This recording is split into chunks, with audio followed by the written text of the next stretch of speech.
Hey guys, welcome back to my channel. Today is day 7 of me daily posting, and today's conversation is a very challenging one for me. I think everything that I share on my channel is something that is personal to me and my journey. So I'm connected to all of it, but I don't know. Something feels different about this topic that I want to talk about. Maybe it's because I'm still in the middle of it. But either way, after thinking about what I wanted to share with you guys today, I just really believe this is on my heart for a reason. And so I'm going to just dive right in. I'm going to talk about the relationship that we develop with money, which really starts in our childhood. Yesterday and the day before, I talked about strategies. No, yesterday I talked about strategies that you can implement on your wealth journey, right? And this assumes that you started your journey, you're kind of in your rediscovering era and just trying to get it right because you've gotten it wrong before, right? But today, I want to talk about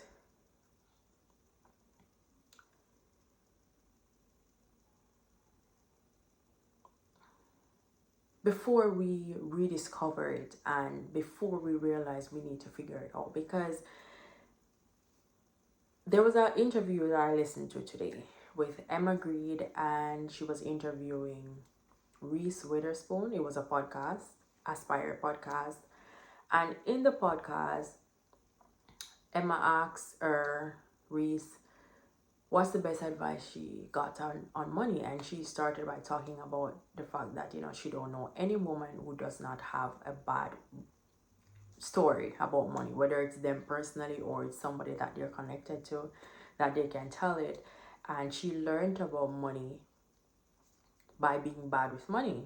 And it just speaks to the fact that we all start somewhere, we all learn at different stages, and not because we are in this stage where we are figuring out and understanding it more means the person who isn't figuring it out or who hasn't come to the realization that they should figure it out is less off, right? And everybody just learned a different lesson about money. It all started in our home as children, but we all learned a different lesson about money. And that's really what I want to talk about, because there is this feeling that sometimes, oh, you weren't taught about money, or so we think. We weren't taught about money because money was not explicitly discussed. In my also personally, money was never a conversation that was discussed. We didn't sit down around a table and have a conversation about money. That's never happened in my entire life, right? Now, we may have a few conversations, probably it's around who's going to pay for what, but it's not really about, you know,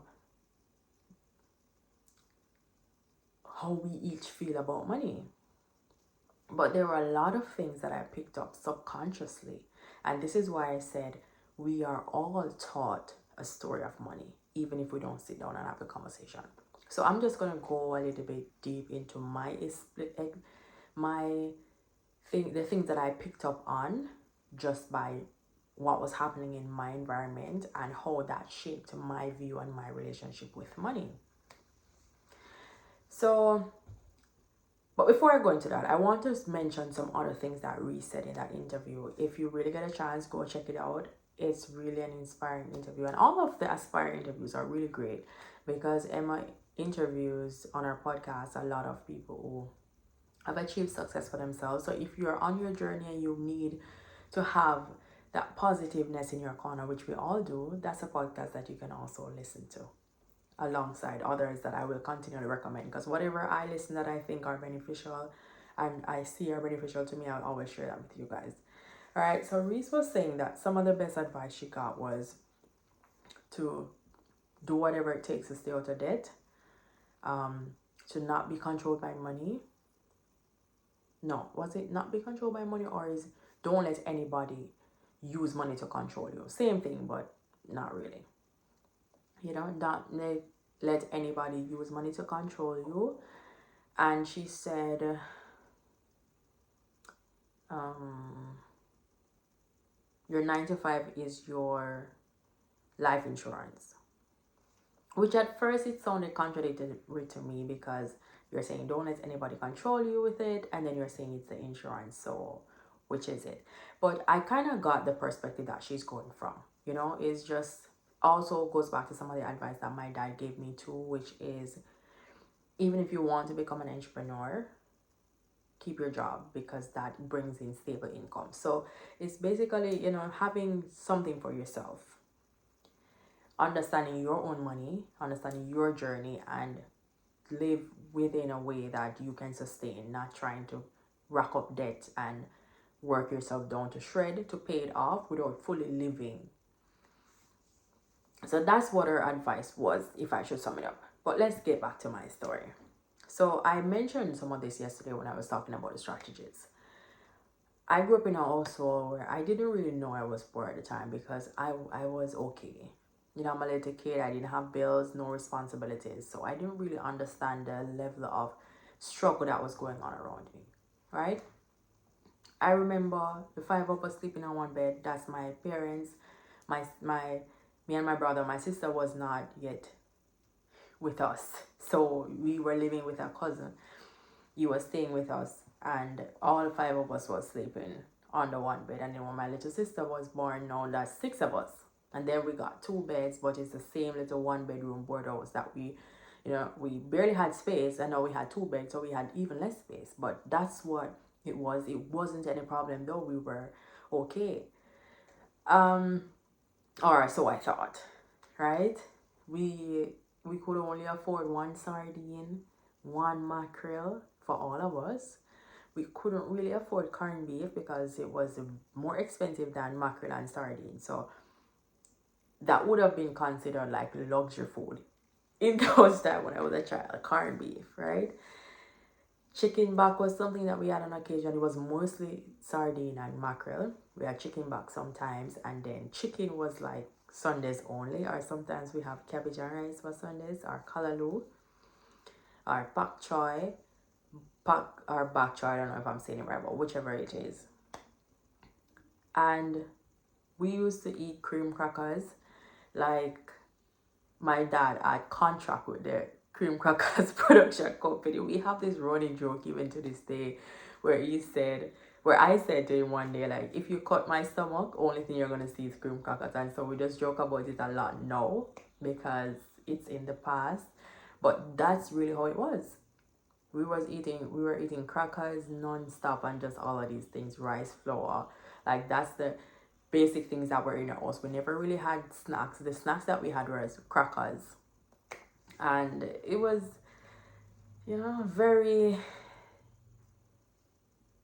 routine. We already know what's coming every week. There's no expectation. We didn't, and in our substitute for corned beef, we had Vegemins. Even though Vegemins was so nice.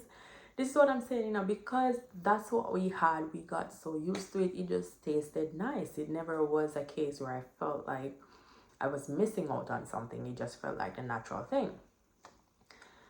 But then,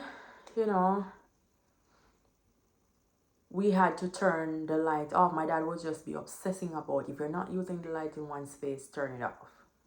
And so I was not understanding why, because I'm just thinking, I'm gonna go back there 5 seconds from now. Why do I have to be turning off every single light as I come out of one space of the house? And this was when we upgraded to a concrete house now, And he's like, turn off the light, and walking behind, always cursing about it. Not bad word, but I mean, like, always arguing about the lights turning off and so forth. And it was really annoying to me, because I didn't understand it. And I was like, I'm using the light. Why do we need light in the house if we're gonna be in darkness all the time and so forth? And or if we're not charging the phone, we have to plug out the extension. And I kept thinking, like, what?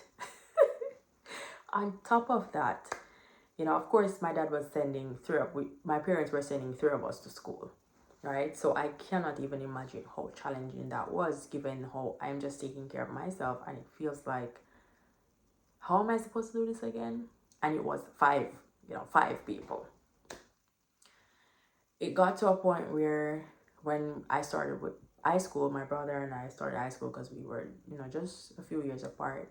We both were going to high school at some point at the same time. I would barely see my dad. He was working all week out in Kingston, and when he would come back, he'd probably just spend a day or two and he'd be out again for the entire week. We would just be getting our lunch money sent to us.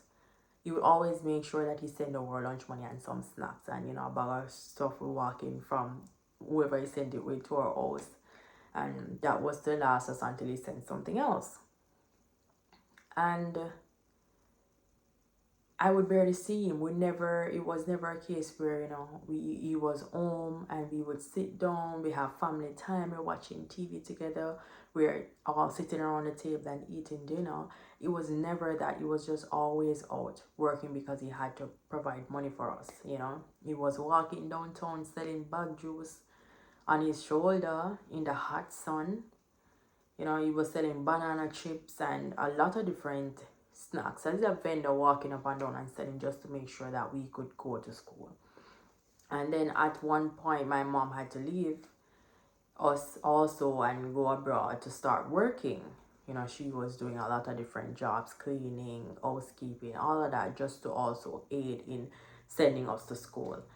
So not only was my dad out all the time, my mom now was out. So basically my entire high school, I was by myself with my siblings before my mom took my little sister.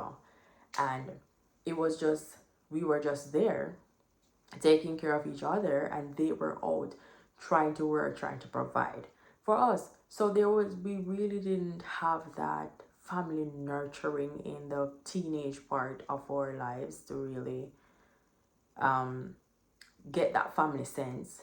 And so my both parents were just always trying to work, trying to make money. And for my dad was the one closest to us at the time.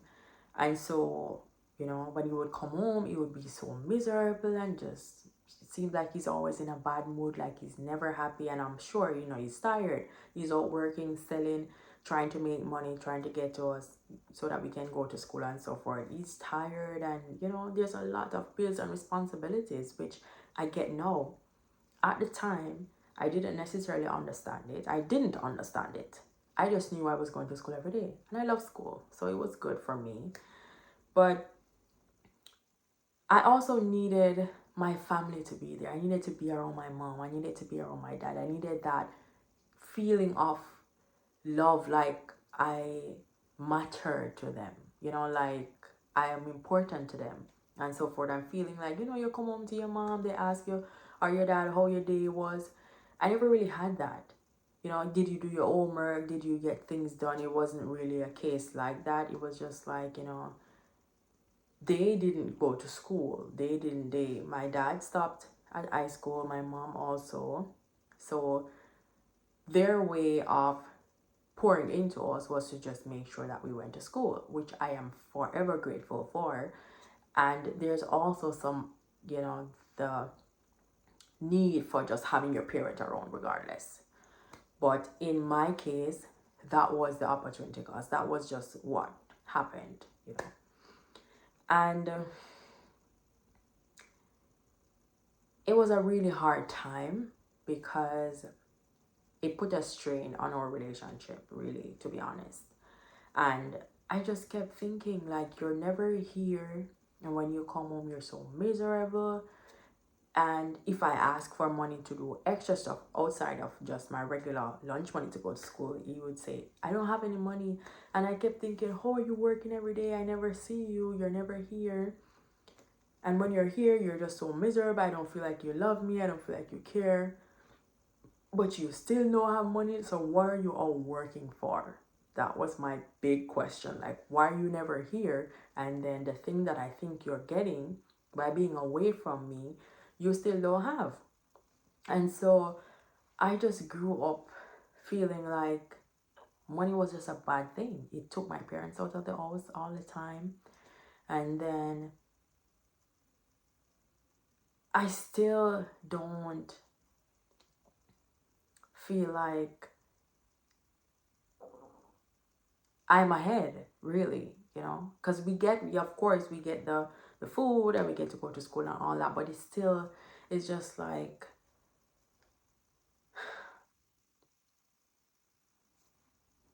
I don't know.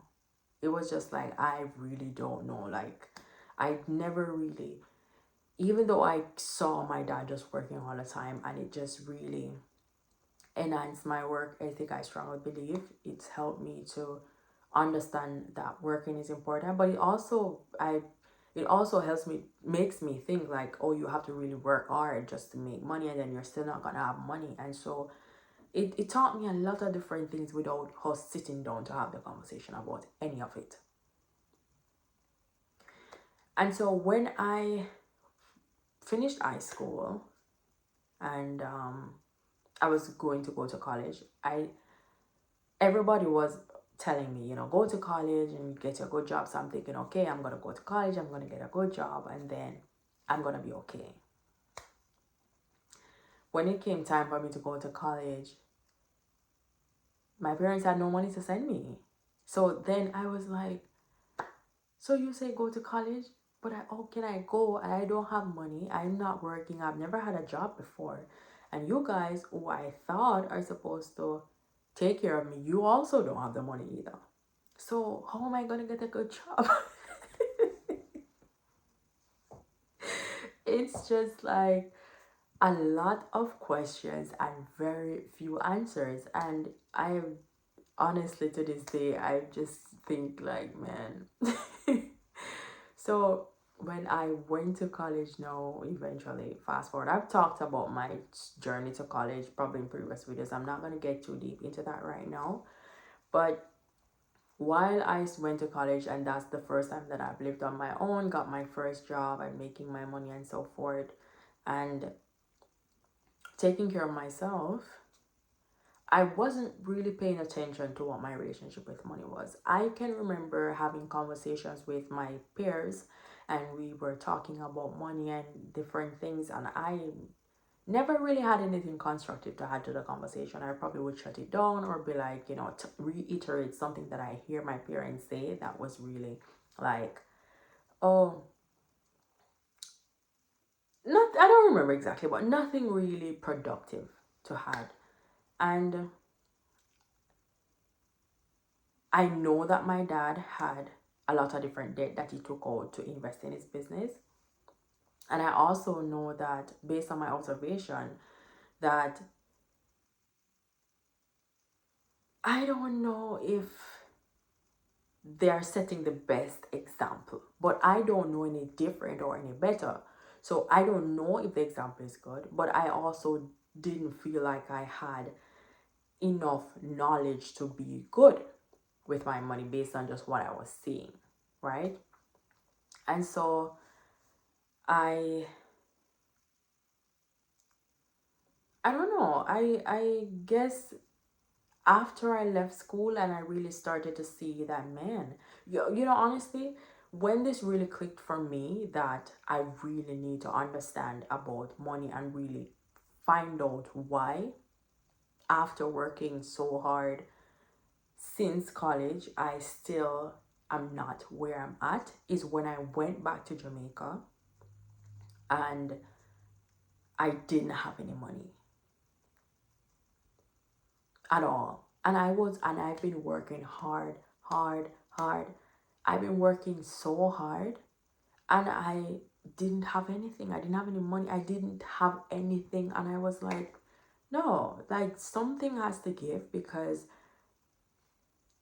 I don't understand what's going on and I need to understand because that's how my brain works. Like it has to make sense to me and it doesn't make sense to me because how can I be working this hard and not have money? And one of the things that I kind of struggled with for myself was I never wanted to be like my dad. And the reason why I never wanted to be like him was because I'm saying he's always working and never have money. And that kind of stained me a lot because I'm like, how do you always work and you don't have it? And I heard something one day that made me think. It said that, you know, we work so hard to try not to become like our parents, and we end up like them anyway. And I was just like, man, I have to understand what's going on, because I think my desire to not be this way. And also, one of the things that I said, one of the reasons why I said I didn't want it to be like my dad was because he just had a lot of debt. And I was like, I don't want that life. I don't want to be working so hard and taking all of my money and just paying it back to somebody, and then I never had it and I don't have anything to show, and everybody's just looking at me like, you're working non-stop and you don't have anything. So it's those reasons, because he was always in debt and because he was working so hard and still didn't have money. I never wanted to that life. And it's not a case where I'm saying like, oh, he's doing his best, he's doing what he knows, he has a story about money that he saw, and he's created his own idea of it. So it's no judgment. It's more like, oh, I need to do the opposite of that, but I don't have a roadmap. I don't know what to do the opposite of that. So when I really saw that, man, I am doing the same thing. I'm in debt. I'm working really hard and I don't have any money. Something has to give. Something has to give. And that's when I really started to take it serious. That's when something kind of just shifted me. I'm just like, I'm not doing this. And if it means I don't get the deep desires of my heart because I'm not going to put myself in debt to get them, I am okay with that, because I've seen what that creates. I've seen the environment that creates. Everything we do is communicating something subconsciously, even if we're not trying to send that message. And all of those things in my childhood sent a very negative message to me. And when I think back on my relationship with money right now, I can see how a lot of those things have shaped my belief on money. Now, as I'm on my journey, I can see myself doing a lot of things that was done in my household when I was a child. Like, I am very anti-waste. If I waste food, it really, really tastes bad. Like, I would literally just eat it because I don't want to waste it. I don't want to waste my money. And I get so anxious around people who waste things, because for me, I'm just calculating the dollars. Like, only use what you're gonna eat, only use what you're gonna need. Like, you don't need to get this excessive of things that you're not gonna use. If I personally go to a restaurant and don't eat the food, I just really cannot eat it. It's not because I don't want it, it's not because I waste things. I just can't eat it because it either tastes bad, it's cold, or something. Because my brain just works in dollars. And I know if I'm around somebody who has a different idea of what money is, who's learned a different lesson about money, and they are a spender, they are somebody who grew up in a household of abundance and not scarcity like I did, they're probably thinking, what is wrong with me? Why am I acting like we're gonna run out? But for me, it's just like, oh, what is wrong with you? Why are you realizing that? Why are you not realizing that you're gonna run out? So it's two different conversations. But none of us are wrong. It's just that we have different idea of money and we have different lessons. And I honestly believe these conversations have to take place in order for us to see where each others are at. I think we are talking at each other. We're fighting at each other because we don't align in beliefs about about similar things. But it's not that we are bad people. We just were taught differently. And if we keep the communication and the conversations line open to be able to express ourselves based on what we've learned, this is what I learned in my childhood. This is the reason why I do this. This is the reason why I act like this when you do this.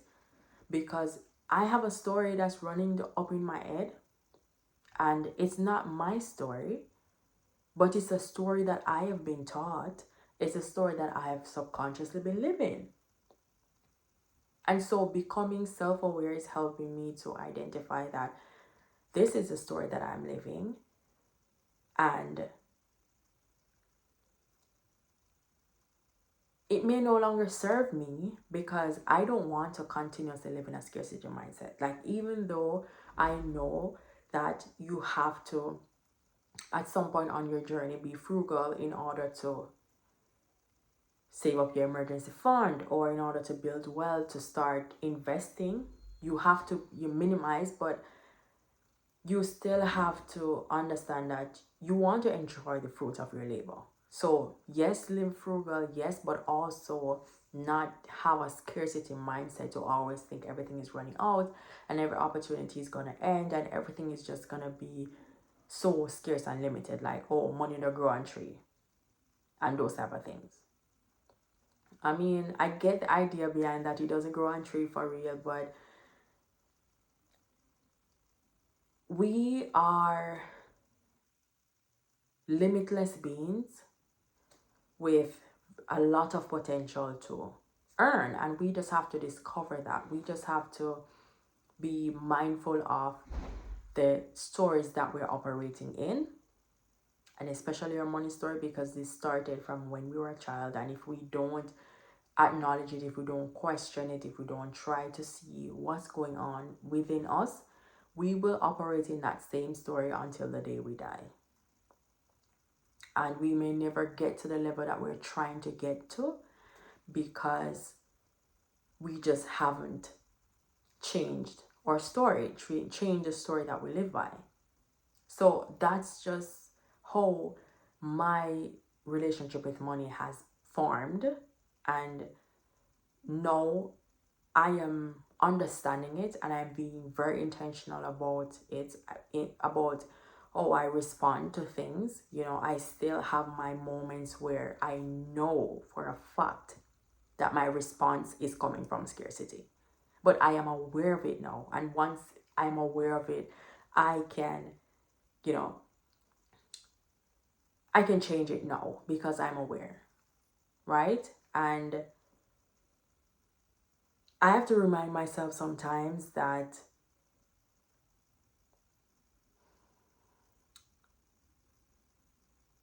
things are different now.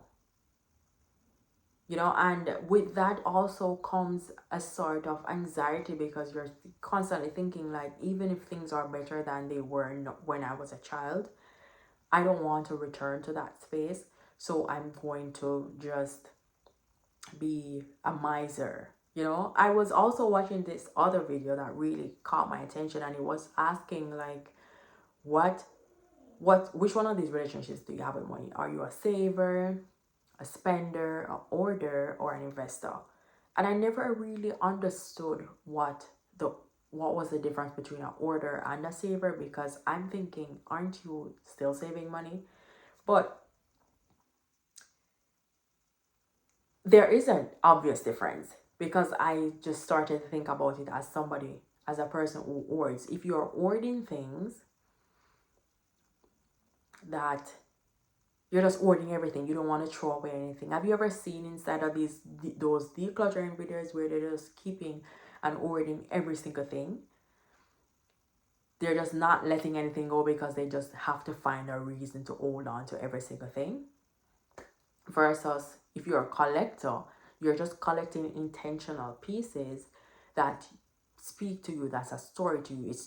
It's absolutely not the same. So when I think about that in the money aspect, you know, when you're hoarding your money, it's because you are thinking, oh, it's gonna run out, you're never gonna have enough, and you want to put it down, you're gonna hide it under your mattress for a rainy day and so forth. And you're just, every dollar you spend, it's fear spending. But when you're saving, now you know that, okay, I am saving my emergency fund for 6 to 12 months.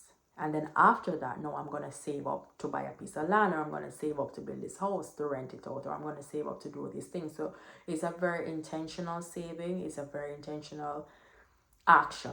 Hoarding is not intentional. It's just, I got to take, keep everything, put it down. But saving is very intentional. So there is a difference. And I want us to get to this place where we're not shaming ourselves. Because for a very long time, I really have thought about a lot of things that I've done, I could say, wrong with my money in the last 5 years, not being intentional, not learning sooner, not understanding it, coming from somebody who is an accounting major in school, from somebody who has a finance background, right? And there was a lot of guilt and shame in that, just thinking about everything that I have done wrong. And why wasn't I thinking of it sooner? I could have been further ahead, and I could beat myself up forever, but that's not going to help anybody. And I want to speak to the person right now. If you've been beating yourself up and just guilting yourself and shaming yourself, please stop. Please stop. Like, it's not going to help you. It's not going to get you ahead. It's really not going to set you up for success. And what you really need is to just pause and to think about how you can make the next 5 years better than the last 5 years. Living in regret solves nothing. It creates only shame and guilt. And when you're in shame and guilt, you will achieve nothing. So, yes, we all wish we did it differently. But since we know that now, let's do it differently now. So if you've not started your wealth journey, if you feel like you're alone, if you feel like your story is the worst, if you're behind, you feel like you have so much debt that you don't even know where to start, if you've never felt confident about your money, if you've never felt like you can actually live a different or a better life, know that I've also felt that way. And many women have felt that way, even men. Many people have felt that way. So you're not alone in that, and you're not helpless. There's always a point where you can make a decision to do different. And it's a journey. It's a continuous journey. Like, it's even if you started and you fell off and you put yourself back in the same spot, you can get yourself out again. It's a journey. We're all on different stages of the journey. Even if somebody else is ahead of you, that does not mean you will not get to your destination. You just have to focus on your space, on your lane, on your race, on what you can do different, and find a plan. Just sit and clear your clutter and just not overwhelm yourself. I know it's easy to say not overwhelm yourself. I've been overwhelmed many times. I know what overwhelmed is. So too much, way too much. Right? But just be patient with yourself. Be patient with yourself. Take your time. I'm confident that you will figure it out. And we will all figure it out. We just have to be a little bit more patient, a little bit more diligent, and just understand that I may not get there at the time when I expected to get there. But if I am committed to it, I will get there. Right? And if that's you deciding that, you can check out my video from yesterday where I talk about different strategies. But even if you're not there yet, it's okay. You'll get there at your own pace, your pace, not my pace, not anybody else's pace. And I'm still in my journey. I'm nowhere near where I want to be, but this is my journey that I'm committed to.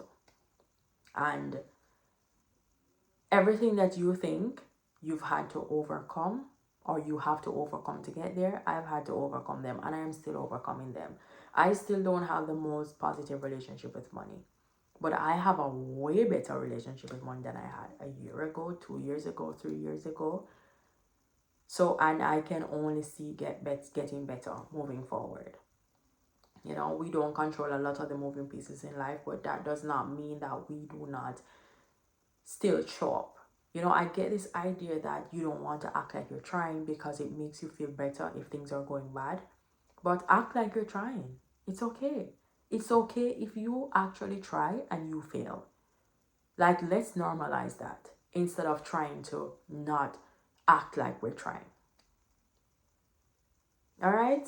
I know I said a lot in this video, but it's really something that's been on my heart, and I just hope this finds you at the right time. And I never want to come on here and seem like I'm shaming anybody or I'm judging anybody.